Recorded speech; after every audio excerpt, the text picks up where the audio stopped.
This episode is brought to you by the letter J, because if any country got that letter wrong, it's Germany. It's not a yacht, it's a J. Nicht Yacht, J. Whatever.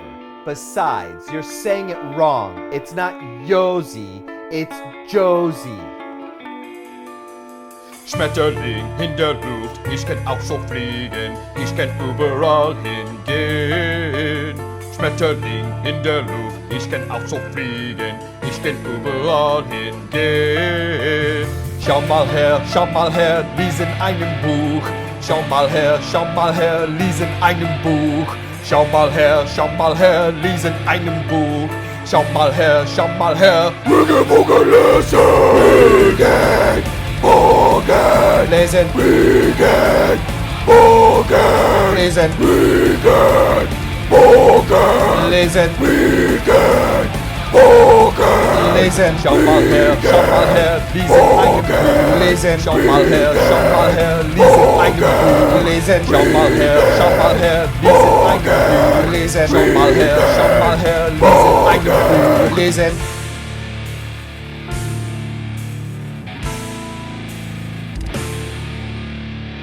Regenbogen lesen. Hey everyone! Welcome back for another Wideo Wednesday. Hi boys and girls, welcome to our first Regenbogen lesen. We asked you guys for suggestions about children's books and poems and songs, and we got so many suggestions that we thought we might make this a recurring theme. And today we're going to start with some of our favorites. Today is laundry day, and where we're staying they don't have a washer and dryer, so we had to go to the laundromat. So Waschsalon. Apparently it's called a washing salon. Right next to the washing salon, we found this lovely little park and we decided to shoot this episode here. Right next to the laundromat, Waschsalon. wash salon, there was a barber shop. And it reminded me of our episode where we cut my hair and trimmed my beard. It was so nice when you looked proper, and now look at this mess. Yeah, I hate cutting my hair. I hate it as much as our main character in our story, Struwwelpeter. Struwwelpeter. Struwwelpeter. What does Struwwel mean? Strubbe. Struwwel means bedhead. Chaos hair. Yeah, Struwwel means chaos hair. There is a play called Shock-Headed Peter because if you notice on the picture, it looks like he stuck his finger in a light socket. So, as our first little treat, Everett is going to read the introduction to the Struwwelpeter in both English and German. So this is actually my copy of the book from when I was a kid, and I'm sure it's been in my family's from way, way before that. And I love all these little stories in there. I still know some of them by heart. And then we went to Frankfurt and randomly found the Struwwelpeter Museum. And that's where I found this lovely treasure. This is Mark Twain's version of all the stories in Struwwelpeter. That's right, Mark Twain came to Germany, found these stories, fell in love with them, and decided to translate them. There are British English versions of this, but I personally connected with this since it was Mark Twain. The original Struwwelpeter was written by Dr. Heinrich Hoffmann. So he's a doctor, so these are probably like medically advised children's stories. From what I've read, I think she's right. And so, boys and girls, I present you Der Struwwelpeter von Dr. Heinrich Hoffmann. Heinrich Hoffmann. Sieh einmal, hier steht Pfui, der Struwwelpeter. An den Händen beiden ließ sich nicht schneiden. Seine Nägel fast ein Jahr, kämmen ließ nicht sein Haar. Pfui, ruft da ein jeder garstiger Struwwelpeter. And now Mark Twain's Struwwelpeter, illustrated by Fritz Kredel. See this frowsy crater. Puh, it's Struwwelpeter. On his fingers rusty, on his towhead musty, scissors seldom come. Lets his talons grow a year, hardly ever combs his hair. Do any loathe him? Some. They hail him modern satyr. Disgusting Struwwelpeter. It's interesting because it's the same, but it's very different. All right, shall we read one other story from this book? Yes. Which one did you choose? The next one I chose is the story of the thumbsucker. Did you suck your thumb when you were a kid? Who didn't suck their thumb when they were kids? What? Well, I had a pacifier for a while, and So you just kept your pacifier for the rest of your life? I sucked my thumb up until I was like 5. no, 6 maybe. it's really bad for your teeth. Maybe that's why you have like such bunny rabbit teeth. I had a pacifier until I was like 3-ish, and then I got over it. Hmm. But sucking your thumb is really bad for your jaw structure. Interesting. So the Germans created a story to help discourage thumb sucking. And it's called Die Geschichte vom Daumenschlücher. Lutscher. Oh. Die Geschichte vom Daumenlutscher. Konrad, sprach die Frau Mama, ich geh aus und du bleibst da. Sei hübsch und decklich und fromm, bis nach Haus ich wieder komm. Und vor allem Konrad hör, lutsche nicht am Daumen mehr, denn der Schneider mit der Schere kommt sonst ganz geschwind daher. Und die Daumen schneidet ab, als ob Papier es wär. Fort geht nun die Mutter und wupp, den Daumen in den Mund. Bautz, da geht die Türe auf und herein in schnellem Lauf springt der Schneider in die Stub. Zu dem Daumen lutscht der Bub. Weh, jetzt geht es kriep und klapp, mit der Schere die Daumen ab. Mit der großen, scharfen Schere, hei, da schreit der Konrad sehr. Als die Mutter kommt nach Haus, sieht der Konrad traurig aus. Ohne Daumen steht dort, die sind alle beide fort.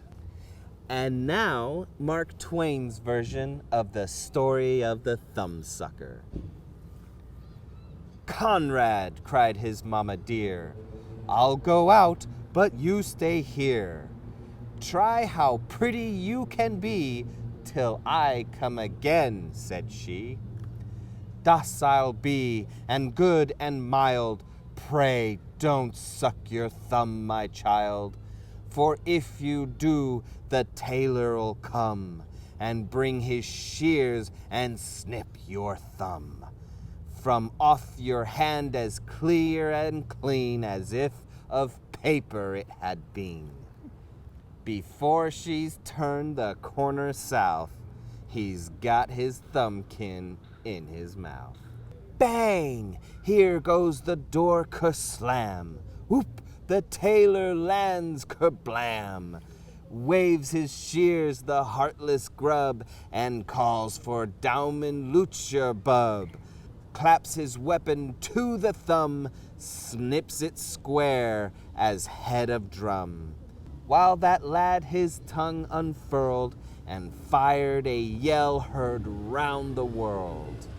Who can tell that mother's sorrow when she saw her boy the morrow? There he stood all steeped in shame, and not a thumbkin to his name. The mother in this one's a little nicer because in the end it says that who knows how sad the mom was when she saw how sad her kid was. But in German it does not say that. She warned him. Like, you gotta listen to your mom. She's not gonna feel bad. She told you. This little illustration is a little weird. Because it looks like she has a beard. I really love Mark Twain's version of these stories. He puts his style towards your stories, and I think it's nice. I think it's a great touch. We'll do more of these little short stories on another Wideo Wednesday, but for now we have to put our laundry in the dryer.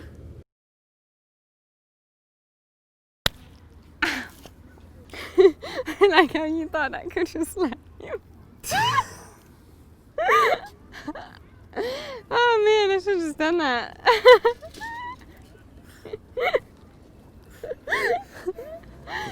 He's honestly asking for it, guys.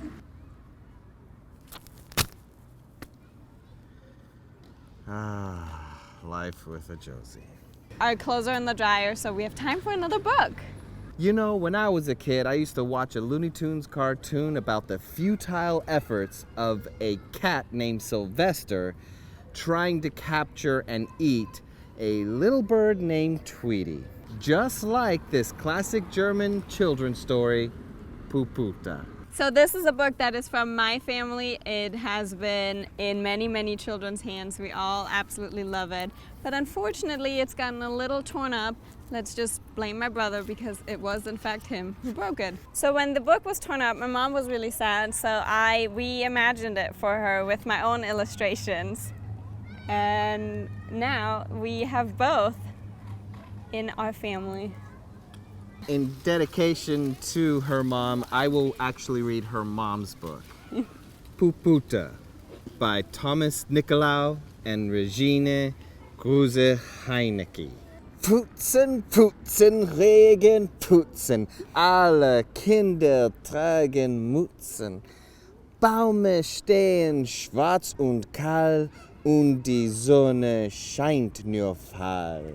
Doch, was kümmert das die Spatzen?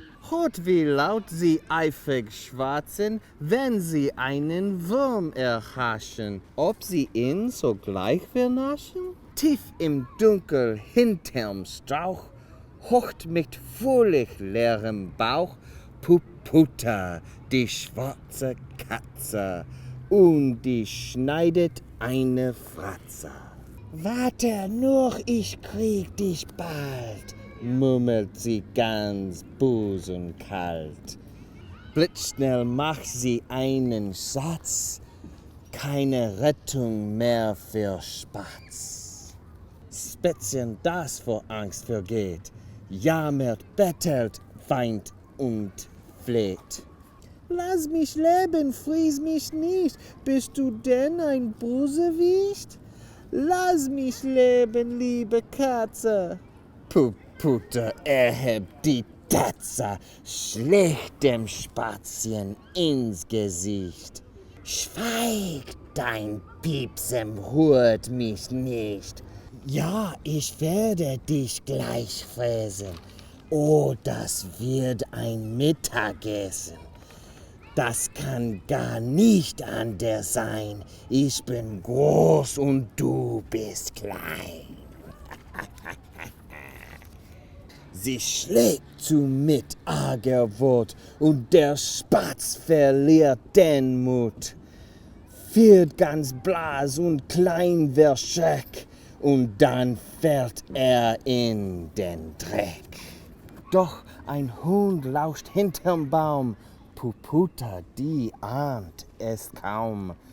Er ist stark und klug und groß und man nennt ihn Kolowos. Kolowos Kneift. Oh ja. Kneift. Kolowos kneift ihr ins Fell. Du, ich beiß dich auf der Stell. Das kann gar nicht anders sein. Ich bin groß und du bist klein. Puputa erstarrt vor Schreck. Schwupp, da ist der Spatz schon weg. Ganz verklebig war die Harzt. Jetzt ist Puputa der Spatz. Spätzchen ist nun endlich frei, ruft die anderen herbei. Ich bin schwach und kann nicht fliegen. Freunde, helft! Lasst mich nicht liegen. Wie die Spatzen sich das sputen, packen sie in 2 Minuten, tragen sie das Spätzchen fort, weit an einen sicheren Ort. Puputa vor Angst ganz grau, schwindelt schließlich frech und schlau. Alle war doch nur ein Scherz. Sei nicht hart, hast du kein Herz? Ach, doch nennst du einen Scherz? Spätzchen hat geweint vor Schmerz.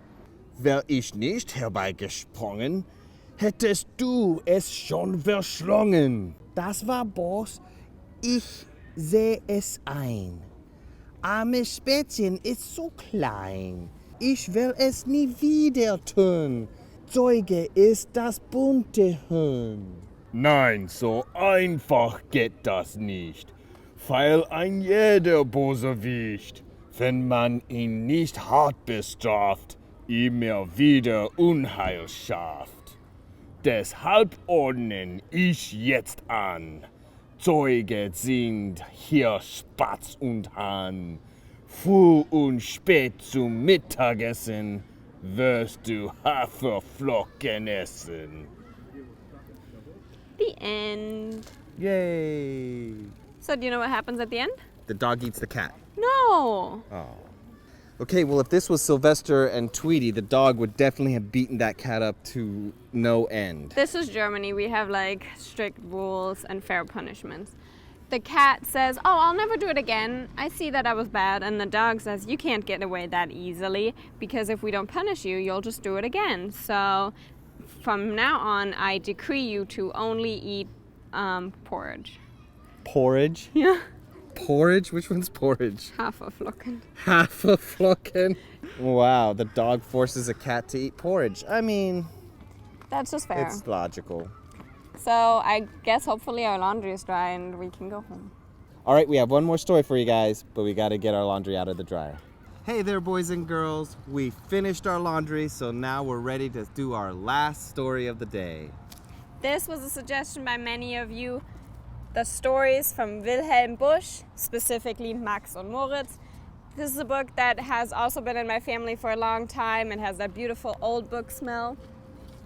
I'm excited to introduce these stories to Everett. You know the adage, boys will be boys. When I was a kid, me and my best friend used to get in a lot of trouble. Daryl and I used to cause mischief wherever we went, just like the two characters in our next story, Max und Moritz. Max und Moritz by Wilhelm Busch. Eine Bubengeschichte in 7 Streichen.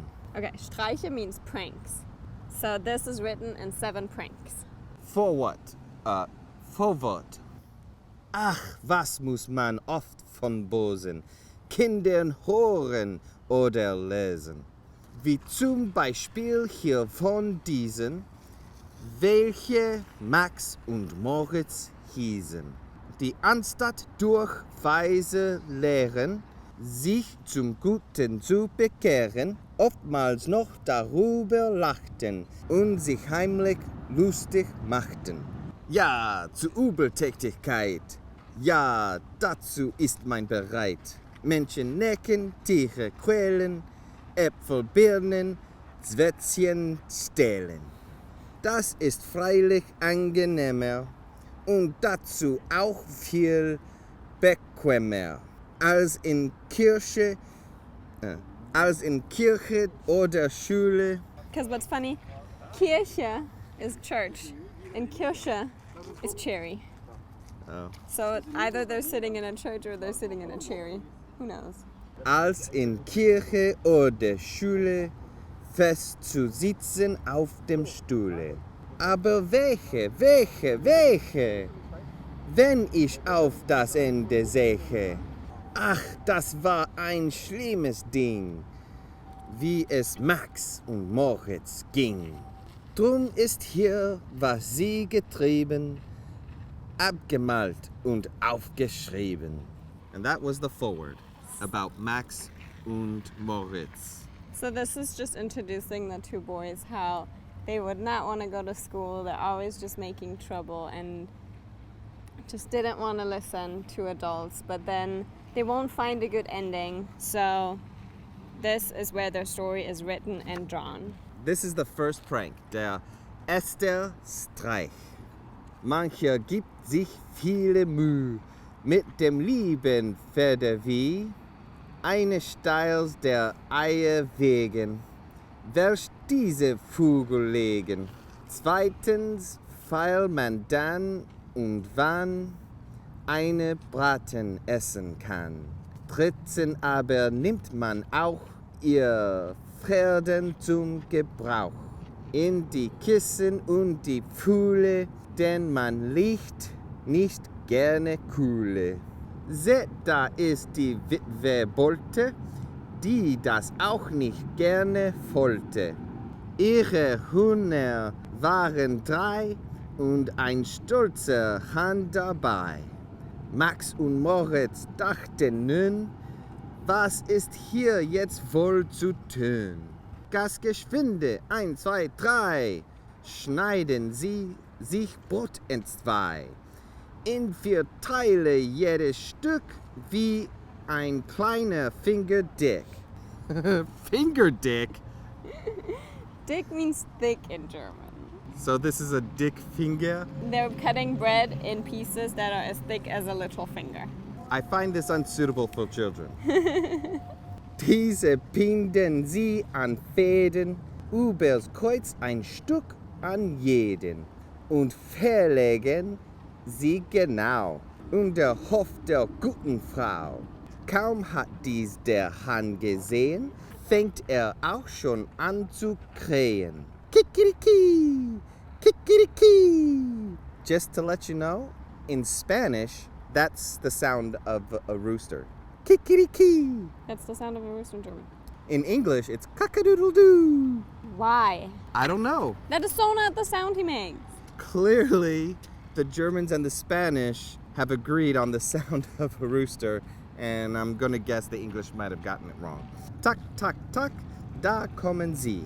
Hahn und Hühner schlucken munter, jedes ein Stück Brot hinunter. Aber als sie sich besinnen, konnte keines recht von ihnen. In die Kreuz und in die Quer riesen sie sich hin und her, flattern auf und in die Ho. Ach, herrje, herrje Mine. Ach, sie bleiben an dem langen, dürren Ast des Baumes hangen. Und ihr Hals wird lang und länger, ihr Gesang wird bang und bänger. Jedes legt noch schnell ein Ei, und dann kommt der Tod herbei. Witwe Bolte in der Kammer, hört im Bette diesen Jammer. Ahnungsvoll tritt sie heraus, ach, was war das für ein Graus? Fließet aus dem Auch ihr Tränen, all mein Hoffen, all mein Sehnen, meines Liebens schönster Traum hängt in diesem Apfelbaum. Tief betrübt und sorgenschwer, kriegt sie jetzt das Messer her, nimmt die Toten von der Strengen, dass sie so nicht länger hängen. Und mit strummen Trauerblick kehrt sie in ihr Haus zurück. Dieses war der erste Streich, doch der zweite folgt sogleich. So they hung the chickens on an apple tree, and they all laid eggs for some reason. So the widow put a lot of work in having chickens. She had 3 chickens and a rooster. And the 2 boys put pieces of bread on 2 strings and put them out on a cross. So 1 piece, 1 piece, 1 piece, 1 piece, and then connect it with string. And so the chickens all each ate 1 piece of bread, but then there was a string coming out of their mouth, and that connected them to all the other chickens. And then when they were trying to get out, they flew into an apple tree, and so they were hanging. As they were dying, they were getting rid of their last egg. And then the poor widow found her 4 dead chickens. Their first prank was to mess with the chickens, but the chickens ended up killing themselves. And how does a chicken hang themselves? Like, wouldn't the string just come out of their mouths? I don't understand that. But the bread is in their tummy. So that locks the chickens? Clearly a children's story, because you have to stretch that belief a little. But anyway, point is, these two kids killed this widow's chickens, And she was real sad about it. which made her apparently very sad. I hope she cooked them. I mean, she probably had a really good meal at the end. Yeah, but what's she gonna do with 4 chickens at one time? Gonna eat a lot of chicken. Thank you, boys and girls, for joining us. And if you enjoyed this, we'll make more of these videos to give you more children's stories. Continue this story, because I think there's a lot more to happen.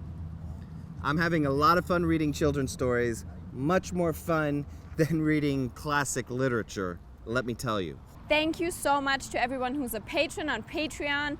We really, really appreciate your support. It's just a great way to give us more support than just watching our videos. So if you can and want to become a patron, we would really appreciate that.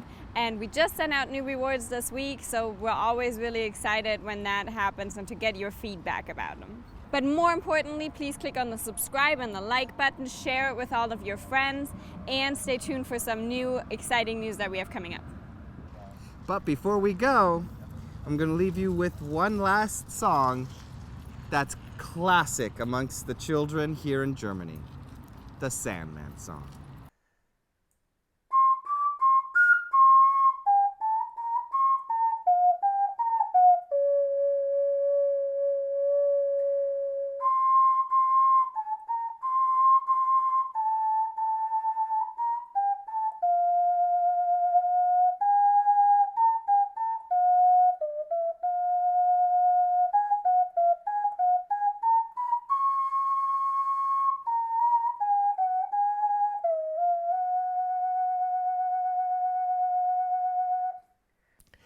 Sandman, lieber Sandman, es ist noch nicht so weit.